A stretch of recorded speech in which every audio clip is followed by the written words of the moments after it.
The less than gargantuan gush of the oil that is coming from the Jubilee field may turn out to be the best to protect us from the Dutch disease. However, because we expected so much from our oil, we are mortgaging our future to borrow money that we do not have, which in itself is destabilizing our economy. But really, we do have some oil.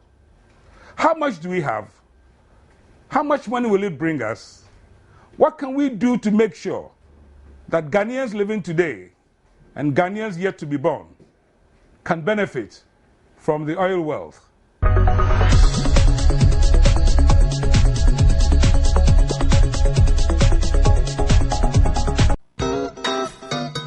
Ghana's dream of joining the oil-rich nations of the world started to be realized in 2007 when Tullow Oil led a consortium of 6 partners and discovered substantial quantities of oil in the Jubilee field. Within 3 years, commercial production of oil started in December 2010. The oil discovery came along with the substantial quantities of associated gas, which would boost power generation and foster an indigenous petrochemical industry. Much was expected of Ghana's oil, with initial estimates suggesting that production will start at 120,000 barrels per day in 2010 and quickly move to 250,000 barrels per day by this year, 2013. My brothers and sisters, today, Wednesday, the 15th of December, 2010, is a special day in the lives of Ghanaians. Today, we are pouring out our first oil from the Jubilee field. And we must give thanks to God for giving us this natural asset. And we must rejoice that after a long wait, the day has come. But it also means hard work for us. It means that we are assuming very serious responsibilities.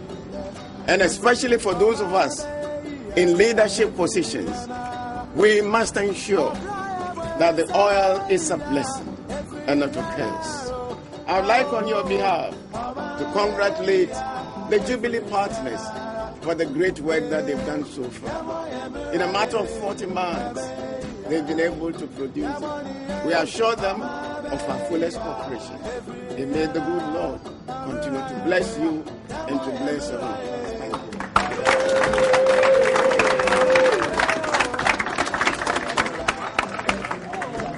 However, the promise was more salivating than the reality.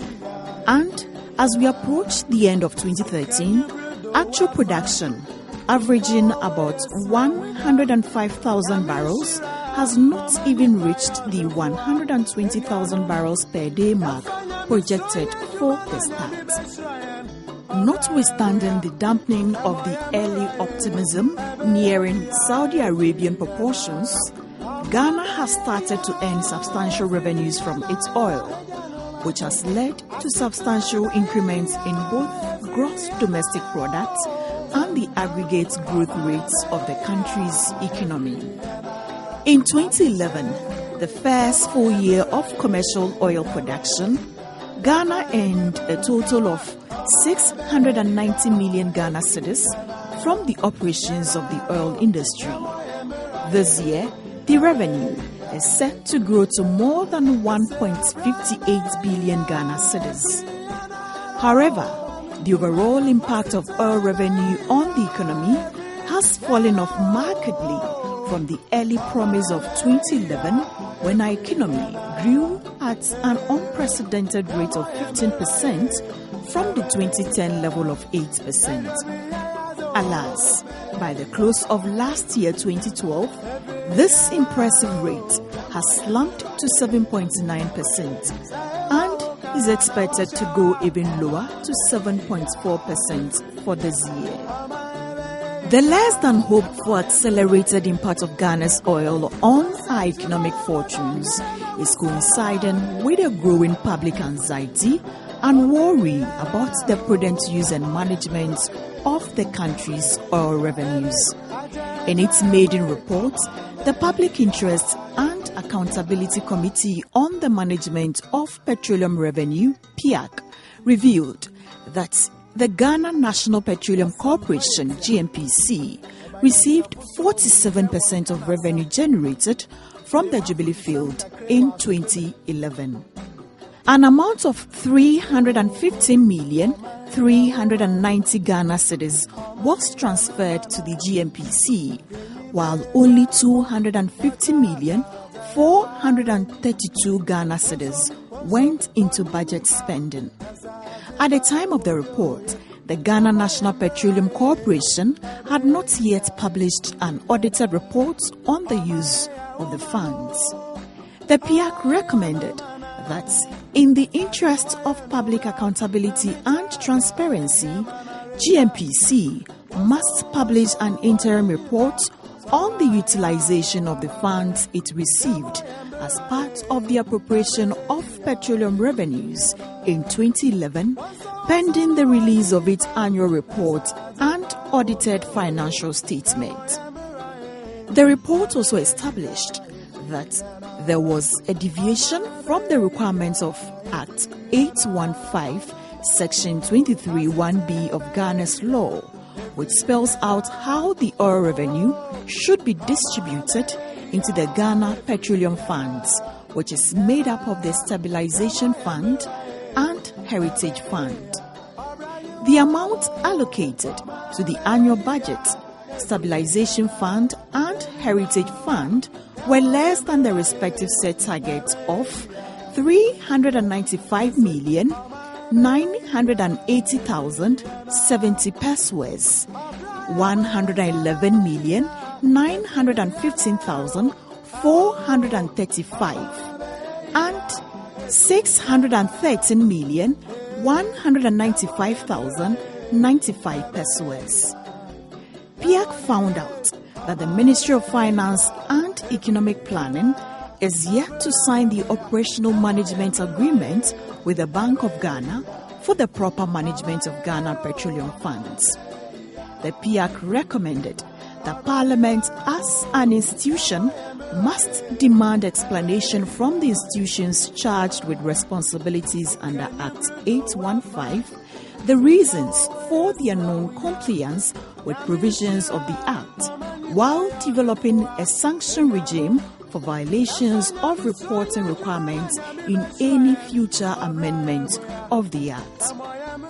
Government has also accepted that all is not right with the management of the country's oil wealth. In the 2014 budget statement, the Minister for Finance and Economic Planning stated boldly that after 2.5 years of implementation of the PRMA, stakeholders have identified some inconsistencies as well as operational and administrative challenges of the Act. The Minister invited all stakeholders to submit proposals to inform the review, which he promised will be presented to Parliament for consideration and passage during the first quarter of 2014. The hope and expectation of most Ghanaians were that our oil riches would foster a bumper harvest of abundant wealth for our country that would banish the hunger and poverty and suffering endured by the majority of the people for so long. Alas, the reality so far is as disappointing as the depth from which the oil is coming from. Far from ending it, Ghana's oil seems to be only pouring more misery onto the waters of our misery and despair. Welcome back. Today we are looking at the subject of pouring oil over our troubled waters. And what does it all mean? With me in the studio are two of our brightest young experts on oil in Ghana. My first guest is a politician turned policy analyst, Mohammed Amin Adam, who heads the Africa Center for Energy Policy. Anta, welcome. Thank you, sir. My second guest, described by his superiors as brilliant but not in need, is Kwame Into Amwa. He's the head of the Economic Evaluation and Monitoring Unit of the Ghana National Petroleum Corporation. Welcome, Kwame. Thank you, Doc. Good.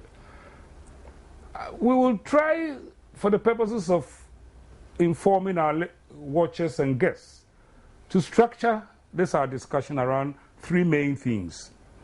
The first is really, how much oil do we really have in terms of oil that we can get out, and for how long we can get it out for?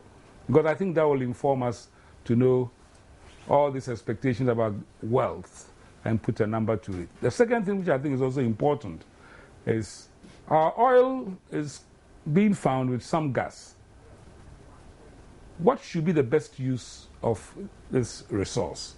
Should we sell it like Nigeria and others who still remain very poor even after they've sold? Or should we process, as countries such as Singapore and others do, who don't even have oil but are very, very rich per capita? And last but not least is, how much money are we getting out of this whole business? And how does it get to every Ghanaian living everywhere? How do we share the wealth? What do we do with it? How do we account for it?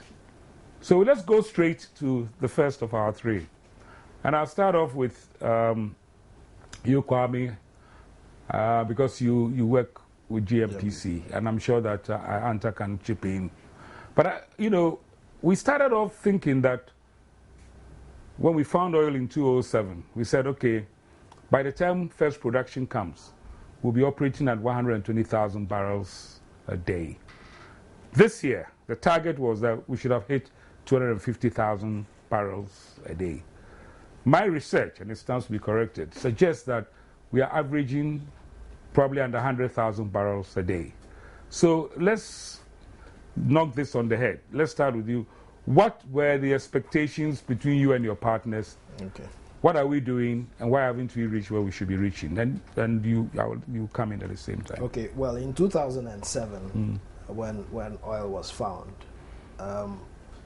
both Ghana and the partners who found the oil expressed the need to develop the oil on a fast-track basis, because obviously, given Ghana's situation at that time, we needed, to bring up the oil very quickly.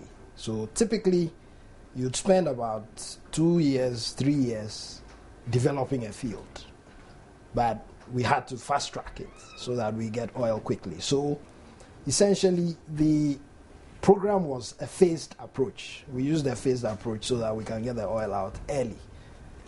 And you'd agree that if you use a fast-track approach, obviously you'll be learning about the reservoir as you're developing it. So essentially, initially, the forecast was that we'll have two phases, starting with 120,000, barrels production, which will increase to 250,000 barrels within 3 years. But given the studies that were done subsequently, we changed that strategy, and we rather had a phase 1A, and what we now call the full field development. So we've done it in stages. And therefore, the 250,000 that was planned earlier, based on the information that we got, we got better informed. If we had done the classical, development approach, we would have known that. So based on the information we had whilst we were developing, we changed the strategy to rather maintaining production at 120,000. Was it a change of strategy or realization that we had less than we had hoped? Well, in terms of the reserves, we don't have less, but we don't have less. We expected about 500, proving about 500, to 600 million barrels of oil as the reserve. And in the Jubilee alone, or all the fields that are in the Jubilee alone. Okay. And based on the work that has been done, that has been proven. But in terms of the approach to production, what we're doing now is doing the work that will enable us to maintain the profile at 120,000 over a longer period. I asked that question because somebody must have taken the expected profile of development into account before they said we'll start at 120 and go to 250. Yeah. Were we being over optimistic? Well, I'll say that the information was not enough at that time. I mean, we had just drilled 2 wells. 2 wells is not enough to appraise, a big development like that. So were the partners forced to make a political statement? Let me ask the politician's view. No, I won't say it was a political statement. The ex-politician view let me just say something briefly. Yes. I mean, if you look at the plan of development, yes, the 250 was actually a conceptual, No, but Kwame, this was a public statement. You see, you are telling me it's conceptual now, but at the time, it was a public statement. And the reason why I'm hammering down on this is that it informs a lot of expectations. But he was in government at the time, and now he's an energy expert, policy expert. So, I mean, clearly, and I know your interest in this goes way, way, way back, long before you started dealing with political office. So you knew about what was going on. What do you think informed the public announcement against the reality of what we are seeing? Yeah, Doc, I think that oil is seen in many countries, especially those who are now making discoveries, as a new window of development opportunity.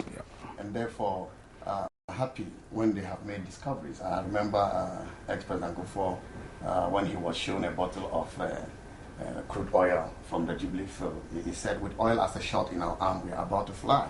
And that demonstrated the excitement that greeted the discovery of oil. And so planning is one thing, but also expectations, especially by those who do not have proper understanding of the geology, the chemistry. No, I won't let you get away with this one. Hold on. The announcement that was made about 120,000 to 250,000 was not made by anybody on the Medina Trotro. It was made by government and the development partners. So we will not, if you tell me they are not expert in it, then we are in trouble. But I'm just saying what informed the announcement. And I'm not asking it in a hostile way because it drives everything about people's expectation of what oil is going to do for Ghana. And we are maybe 40% of where people think we should be. And if we don't explain to people the reality, they'll think, oh, there's plenty of money that is being, So what was the basis of the initial announcement? What did we find? I know that when production actually started, there were some problems which led to stops. Yeah. But when did we discover that maybe, and when do you think we can, let me be a bit more positive. How do we see the evolution of the Jubilee field over the next 10 years? Okay. I think that's more important. Is that to me?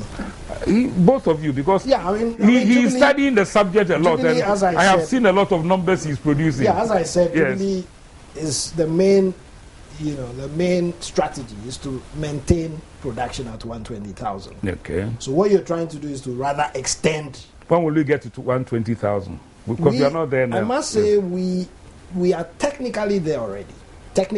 But because of the challenges with evacuating gas, because the more oil you produce, the more gas you produce. Now we don't yet have an outlet for the gas, so you are talking to the every Ghanaian living everywhere. So technically, he doesn't want to. The reality is that where are we at now? Around 100,000. We are around 110, 115,000. Okay, and so how do we ratchet up to, let's say, 2023? What do we see Jubilee? 2023 is how many years from now? I mean, we think that the 120 is going to be maintained for about 7 more years. 7 to 8 years. And then, as any field will do, there will be a natural decline. So you'll see a systematic decline over time. But then there are other fields that will be coming on stream. The we'll come out to that one. So, Look, are you in agreement with those kind of fears? Yeah, I was developing a point. Yeah.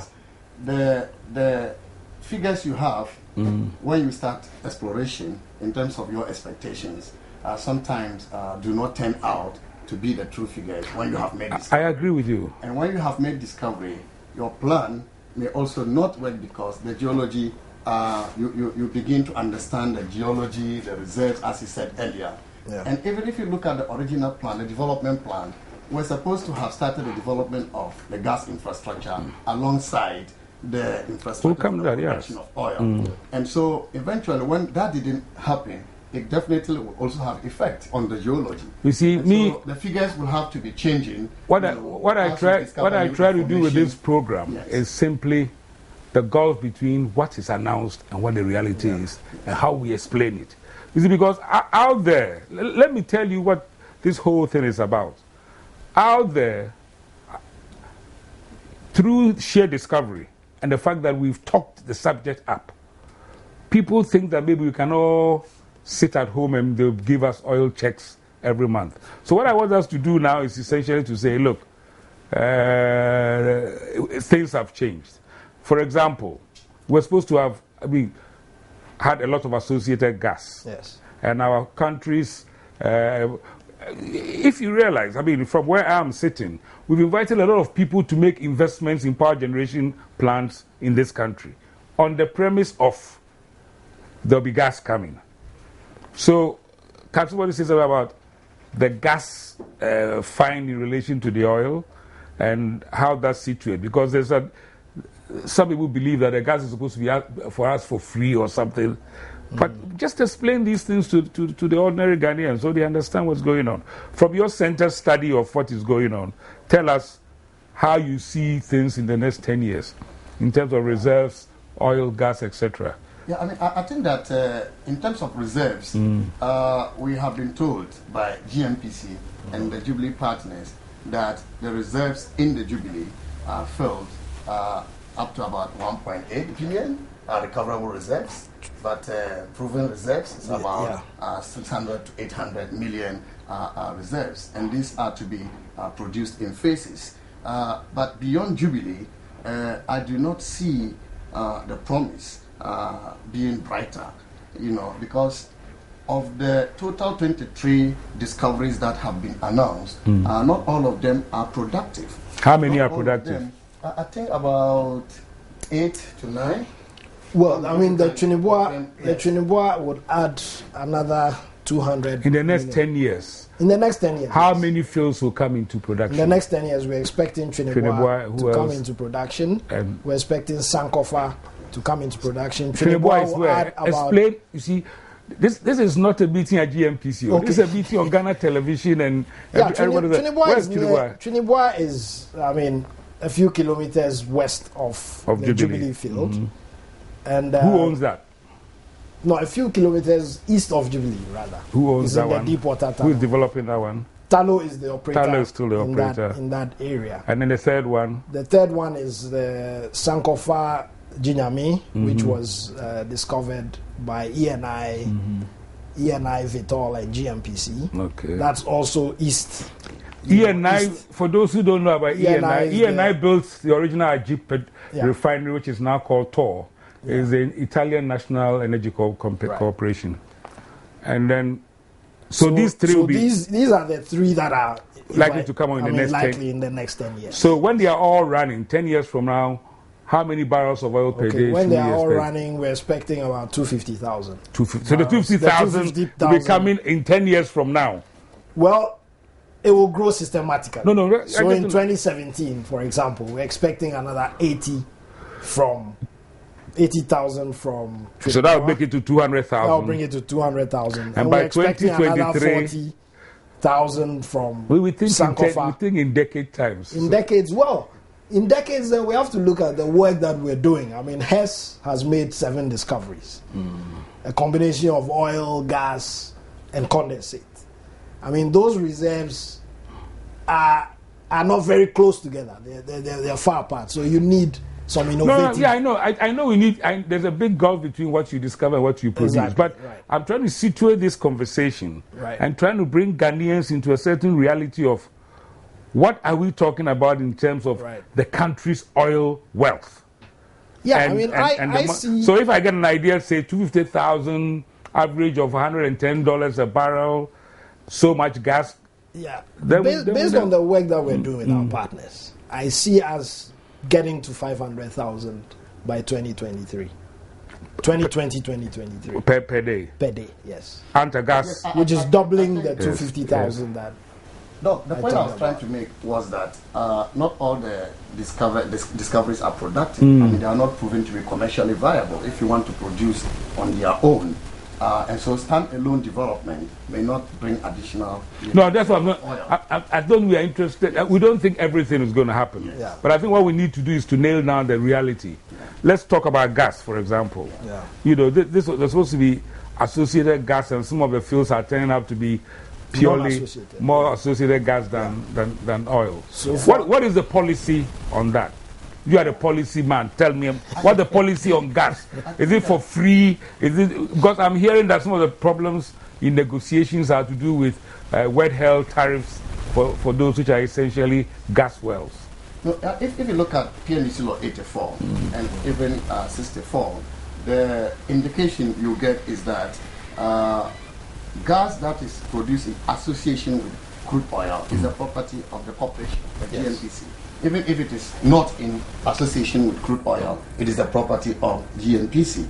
Okay. But you forget there's a rider to that. Okay, no, you see, the rider, I'm not stopping you. The rider I'm trying to, you see, I'm trying to tell you from a policy analyst to an informer. Yeah. What is the reality? Defines associated? What proportion? Oh, associated. Well, it depends on how rich the oil find is. You can have a certain ratio.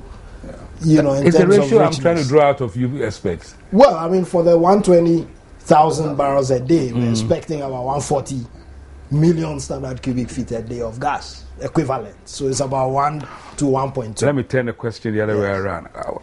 Which field do you declare as purely a gas field? The purely gas field is the field that has no oil at all. Has no oil or very little oil. Yeah. So you find that the gas is rather the predominant. Okay, so go back to what you're talking. The relation between 84, 64, and all the other laws in terms of these things. So our law is clear that, I mean, gas produced in association or, you know, without oil is the property of the GNPC. Right. Unless it is agreed in a petroleum agreement. Very good. You know, a certain, you know, formula for apportioning. Yes. And therefore, as far as Jubilee is concerned, I think about 200 billion cubic Well, feet, as far as Jubilee is concerned, the petroleum agreement itself agreed that gas will be shared the same manner as oil is shared. No, it's important. This is a public policy information program. Yes. It's important for you experts to explain at what point does it purely belong to GMPC? Okay. And at what point can the developer insist that they get a share? Okay. It's important for us to understand. This goes back to the production sharing agreement issue. I mean, under production sharing agreements, the oil or gas underground in its natural state belongs to the state, belongs to the people of Ghana. But you need somebody to bring it up. No, that I understand. Exactly. But, you know, going back to what you were saying, in 64 and 84, how does it come to these decisions? It's important for us. You see, because sometimes we need to nail the public speculations about whether people are doing kululu with these things. And it should be important for us to understand it. The issue is that the law is clear that gas in association with oil or without oil is the property of the state corporation. Okay. Or unless it is agreed in a petroleum agreement. Otherwise, that it will be divided between them. I understand that one. What triggers the petroleum agreement that gives the developer a stake? That's what I'm saying. It's important to know that. Yes. Exactly. Yes. You see, I have a certain amount of time, so we can't do thesis. Yes. Because the investors are coming to assume a certain amount of risk. Plenty of the risk. The GNPC is not ready to assume all of them. All of it. And therefore, in order to allow any investor to come in and support you to bring out the gas, they have to be given part of the right. And the right translates into a share that is given them. You've answered the question. So the developer gets a stake in the gas. A share, a stake, it's a share. Yeah. If they put in some money for his development, Exactly. that explains it. Now it's fine. Yeah. Now the layman understands where we are coming from. Right. Now, having said that, how much gas we now know we'll be producing 500,000 maybe 10 years from now. Yeah. Gas, whether it's associated or on its own. How much gas do we expect, let's say, to be coming out of our fields when we've linked this problem with the gas infrastructure 10 years from now? Well, or 10 now, years from now, or now, an equivalent of about 700 million standard cubic feet per day. 700 million, that's a lot of gas. I mean, even today, we're looking at non-associated gas coming from Sankofa, plus the gas that is expected to come from Jubilee of about 350. That's a lot of gas. And the additional 200 from Sankofa is expected in 2017, 2018. We are working at the plan of development now. Related to, let's say, what West Africa, the Nigerians are giving us through the West Africa gas pipeline in terms of the Nigerians quantities. The capacity of the pipeline is what they are delivering. What they are delivering is just about 60 million standard cubic feet per day. And we are talking 350. We're talking 350. If everything works out. That's plenty more. If the Ghana gas infrastructure is in place, if the Sankofa plan of development is approved, we already have about 350 million standard cubic feet per day of gas. So why are we paying for more for electricity because we are having to use more crude oil? Shouldn't we be running a lot of gas by now? Yeah, I think one thing is having gas. The other thing is developing the gas by processing and delivering it to the customer. If you look at what we are getting from Nigeria, they are supposed to be giving us, as you know, about 120 million standard cubic feet a day minimum. But they are giving us. Let's forget about them. Now, assuming Jubilee is coming on stream, understand Jubilee would peak at 140 million. Yeah. No, now, is it granted that? No, Anta, hold on. The reason why I keep stopping you is that. Yes. You want people to forget about politics, but you can't. Every day we read that development is 3 years behind time, and we have problem A, B, C, and D. That is why the gas is not coming. Yes. It's important for us, when I have two such credible experts. Because they are not allowed us to develop. No, because the development. No, because I want you to talk in the context of what is out there and everybody knows. Right. We all know that we are about 2 or 3 years, and that, he said it. We are not producing up to the limit because we can't shift the gas. Sure. So what is the issue with the gas infrastructure development? Yes, that's the point we are developing. The gas infrastructure development, even if it is completed, will bring a peak gas supply of about 120 million standard cubic feet, which is not enough. Why is it delayed? Because it is delayed because, first of all, we didn't take the right decision. Because we were involved in debating as to whether the Chinese should come and support us to develop it, or we should give it to the Japanese, or even to Trinidad and Tobago. And therefore, the fact that we delayed in arriving on the model we wanted to use to develop the gas infrastructure is one reason. Another reason is that when we eventually agreed to the Chinese supporting us through the CDB loan to do it, the money was also not coming as expected. Because along the way, were not made. My civilian take on this subject, and GMPC can correct me because they are a partner, that there was some kind of agreement already in place, ready to go at the changeover of governance, and then this whole debate had to restart. Was it necessary for it to restart? Well, I mean, I'm not asking you a political question, please. I'm asking you a purely technical question. I think what GMPC did was to open up, if you like, open up to other interested partners, because as at 2009, in terms of procurement, opening up for other entities also to take a shot, because what we did was to organize a bidding round to get interested parties. So you're saying that the infrastructure development deal was not locked in stone? It was not locked up. It wasn't locked up. That's fine. I mean, lockdown. These are opportunities to clarify issues. Because essentially what we wanted, what GMPC wanted, was for the investor to take some risk. I mean, at that time, it wasn't done. The investor was going to provide loans. Okay. But we wanted at least some strategic partnership. And that's why we talked about the Trinidad and Tobago people who have... Okay, let me go back to Anta and talk about this gas, because I also want to know the gas. You started off with maybe 120,000. So where is that going from there? Yes, so that is coming from Jubilee. Now, 10 is bringing on a peak of about 80 million standard cubic feet. Yeah. So that's 120, 200,000. About 200. Sankofa is bringing a peak of about 200 million standard cubic feet, and that takes us to 400. And so if you add it to what is coming from Nigeria, assuming we maintain the 60 million they are giving, because Nigeria is not likely to increase, because they also have the use of... Not likely. They will not, because I signed the gas sales agreement, and it is only limited to the foundation custom. Right. So there's no commitment, and sometimes I wish we would stop wasting our time going back and forth to Nigeria to try and get more gas. They're not going to give us. I think 120 was supposed to be, although we've never got to that. So our 400 is much more than the... We are getting the 400 by 2017. Really? 2018. That's absolutely fantastic. Yes.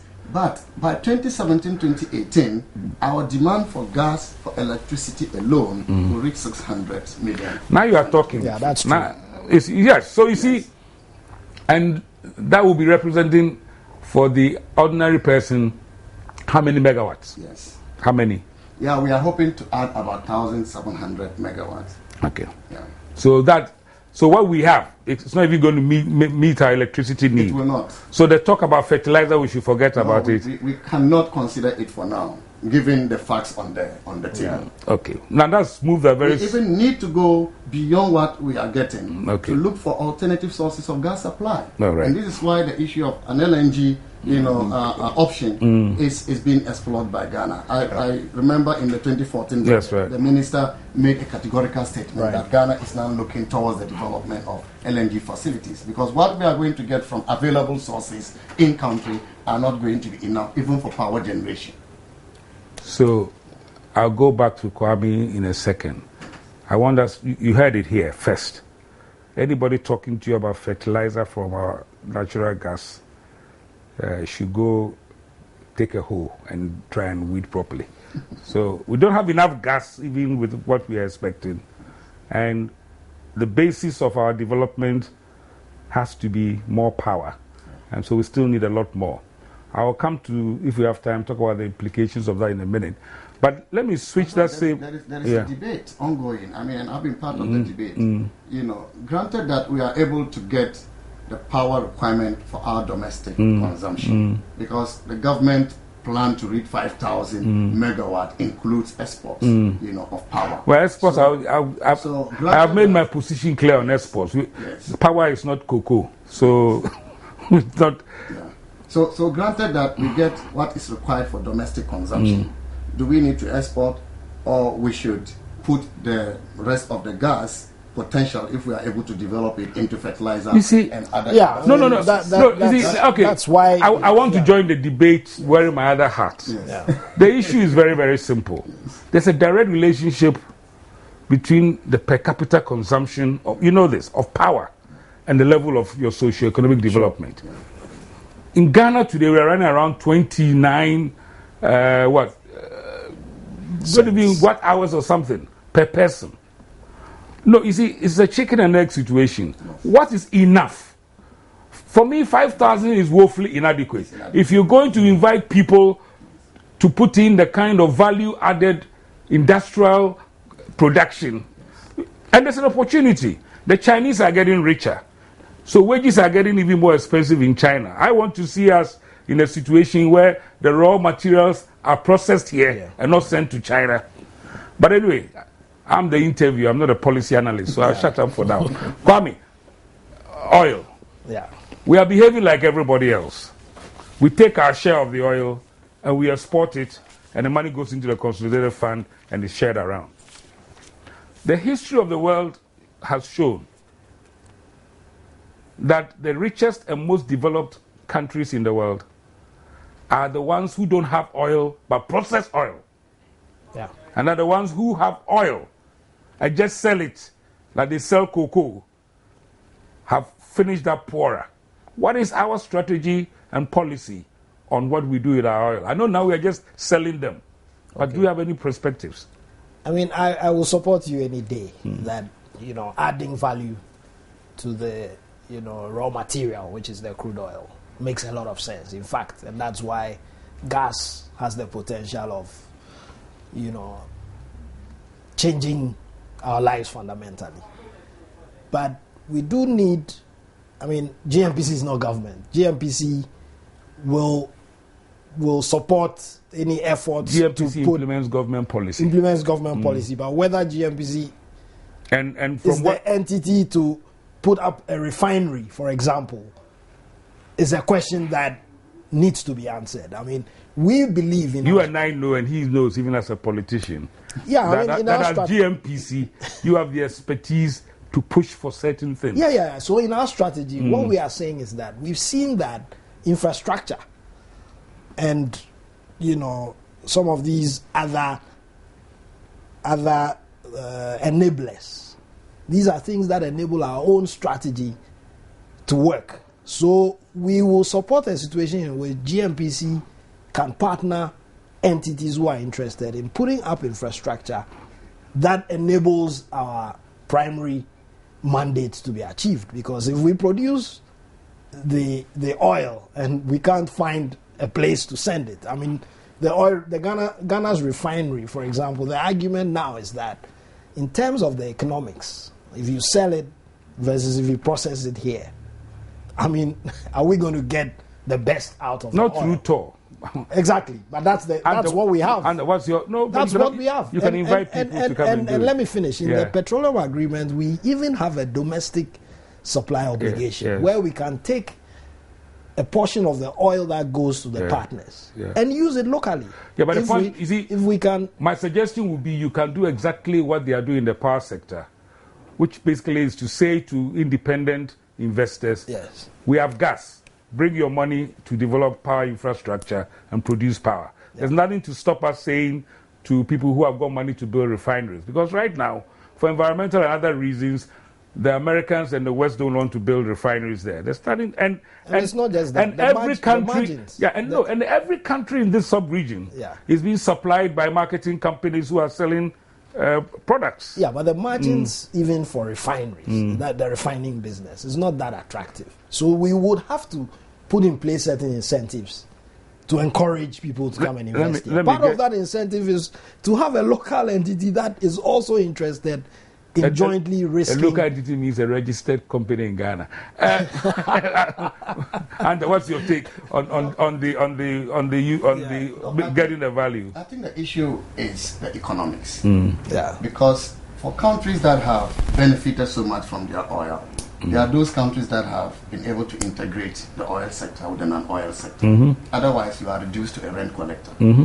And so if you look at policy, as far as the government policy is concerned, it is very clear in the contract, the petroleum agreements, that we shall have domestic supply obligation. The essence of this is to use the crude for institutions that need crude. I think the question I'm asking is, how do you actualize those things in the agreement? That's what the agreement is fine. Yes. To actualize it means we have to invest, first of all, in refinery capacity. Exactly, yeah. Because our refinery, as of now, is doing around 28,000. I understand you perfectly. Now, do we have to invest or do we have to invite investment? They are two different things altogether. Well, it depends on the segment. The petroleum agreement is looking at the upstream segment. No, I know. Yeah. But these are important things of policy. He's a policy maker. Right. Our policy is very clear in the power sector. The resource is there and we invite. Here we are not clear as to whether the state should take a stake in the processing, or we should do a similar model where we have invitations to utilize our resource. Right. I think there is that policy, which even includes other investors coming to build refineries as stolen refineries. Yeah. They may not even get crude oil from Ghana, but if they can get crude oil from other countries and refine it in Ghana, to do the tolling. I'm interested in the Ghana one. That is allowed. And so the agreement between the government of Ghana and a company from South Africa to establish a refinery in the Western region is on this basis, so that they would be able to establish Ghana as a service hub. No, you see, I keep bringing you back. My interest is in not becoming another Nigeria or another Cape Verde or another one who just sells his oil and finishes up with serious environmental problems and people being more poor. So if we have these agreements, what are we doing to ensure that we can get greater value in terms of whether, we are inviting people to invest and giving them incentives to use our oil to refine? That's what I really want to know. First of all, your view as a policymaker and also as somebody who's been part of policy making. Yeah, that's why I'm saying that the policy is there, and the policy is to encourage, refining our own crude, but also refining the crude produced by other countries in Ghana. So that policy, that one is taken. That one, you see, that one what we need to do now is to look at our capacity at the moment. Is Tor able? I'm not interested in Tor. Yes. How do we invite other people to bring their money to invest, as we are doing in the power sector? Yeah, I mean, first of all, it is an investment like any other investment. What are the incentives? Have investment incentives. For instance, people can repatriate, their foreign currency without any restriction. That is one of the incentives. Pricing, for example. You see, no, gentlemen, the question I'm asking is, you see, please let me get to the question I'm asking, because you do have the answers. We have a resource. We have oil and we have gas. We have people coming out of the years to invest to use our gas to produce power. Yes. Why aren't we achieving the same? You see, the point I'm trying to make, it's not directed at you per se. There may be interest, and it's going to the heart of the Dutch disease question. The interest may be for the politician of today and tomorrow, not tomorrow.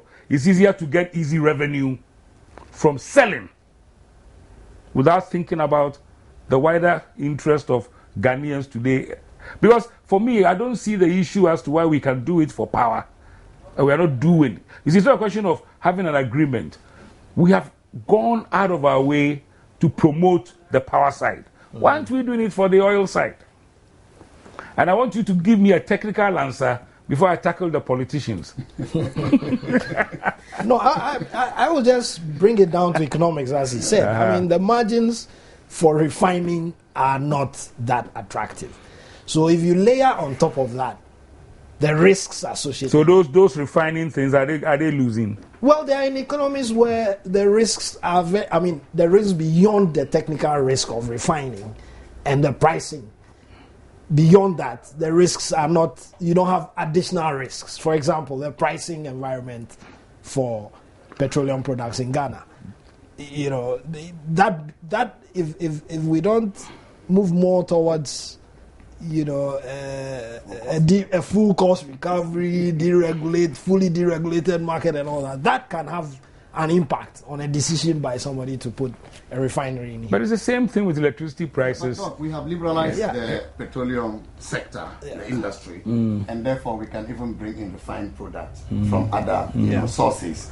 So comparing somebody who is bringing in from another country with somebody who is producing or refining it here is the economics that decides who comes eventually. You know why I disagree with you? Yes.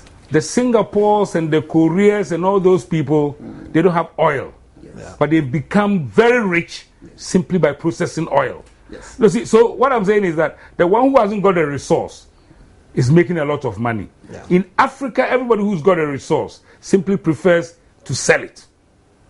And when they finish selling, their people are poorer. And I'm hearing that same argument. And I want you two experts to tell me, I'm not interested in the political things. I can see as a politician suspended in air, and you as a retired politician, I can see it's very easy to go and sell the oil and get the money and put it on your national budget. But I'm talking about what is in Ghana's interest. I think you are right to a large extent, but there is no evidence in Ghana to suggest that when we mature as an oil producer, we will continue to be a rent collector. There are other countries that have done that. I know. They prefer to sell and put the money in the budget, but not only in the budget, in private accounts. as well. And so that is happening in different countries. But I'm saying that we have just begun producing oil, barely 3 years into oil production. Our refinery capacity is not in the best of circumstances. You see, let me tell you something. We have to move quickly to how we are going to do with the money.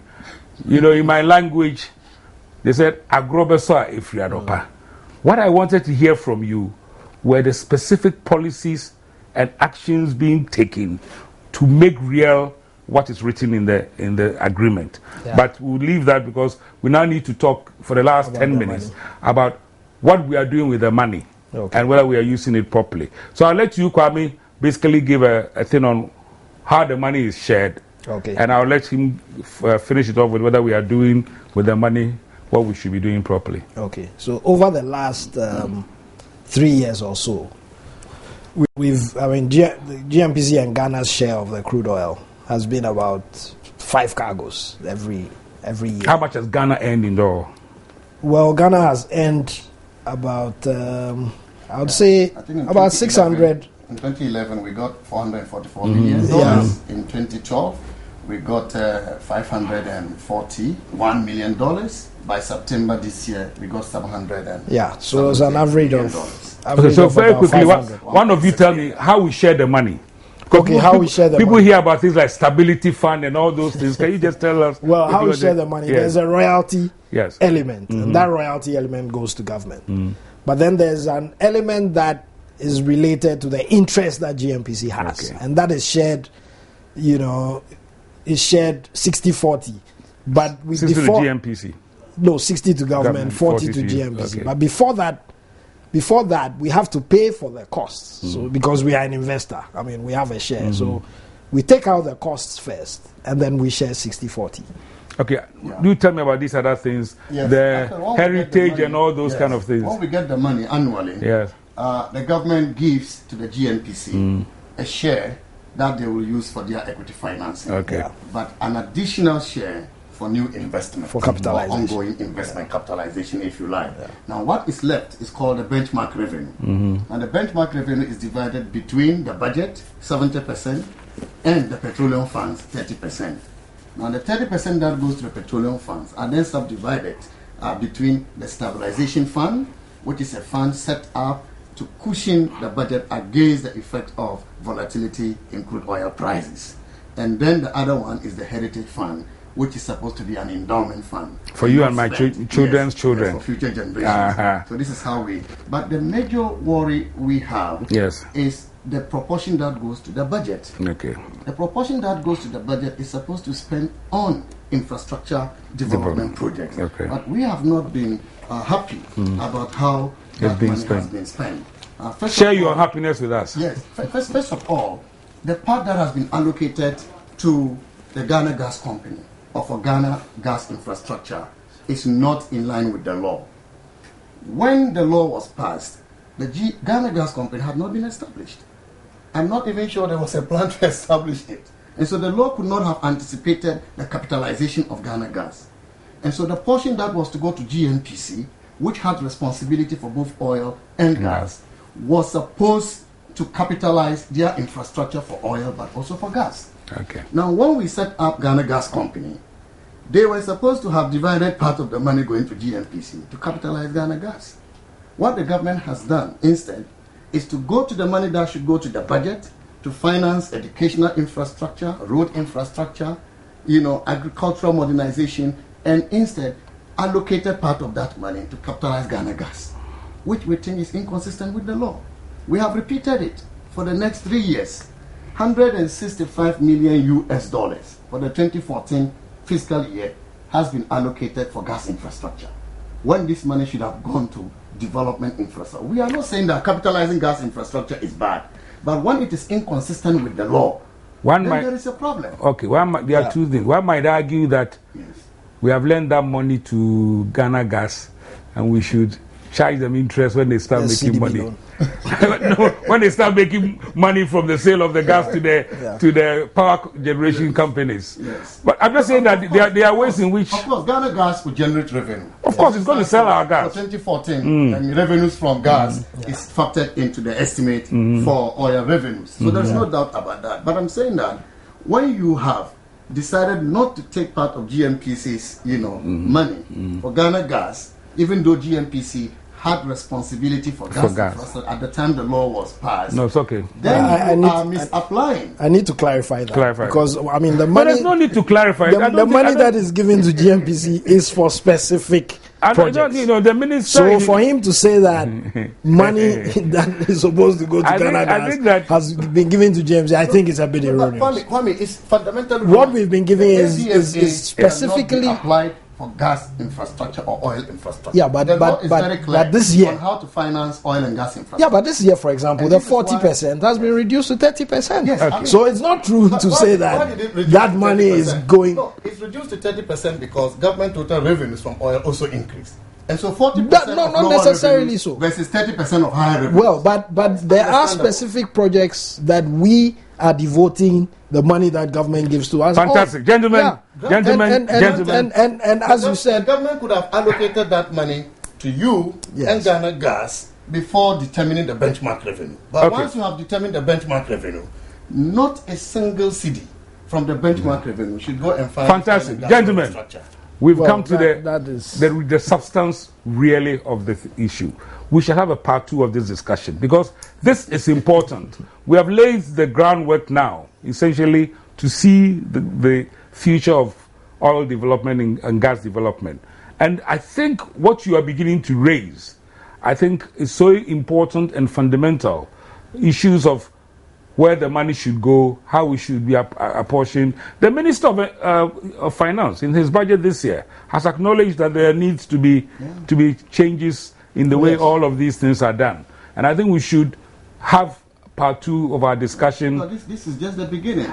Yeah, but I'm just saying that into how the oil money was used, Ghanaians will be so sad. We'll be coming to that. You mean how GNPC money? No, I'm talking about the ABF No, but GNPC money, GNPC money helped Blaster to qualify. So we'll begin to see whether they also increase their salaries. We'll begin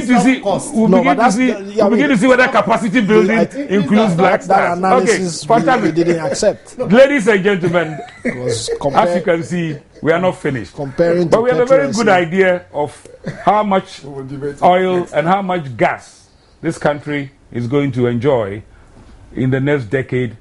And clearly, there is difference of opinion both within the experts and among the political classes as to how best to use this money for Ghana's interest and to leave some for our children's children. Part 2 of this discussion will follow in the next few days. Thank you for watching. This has been Tarzan's Take. Good night.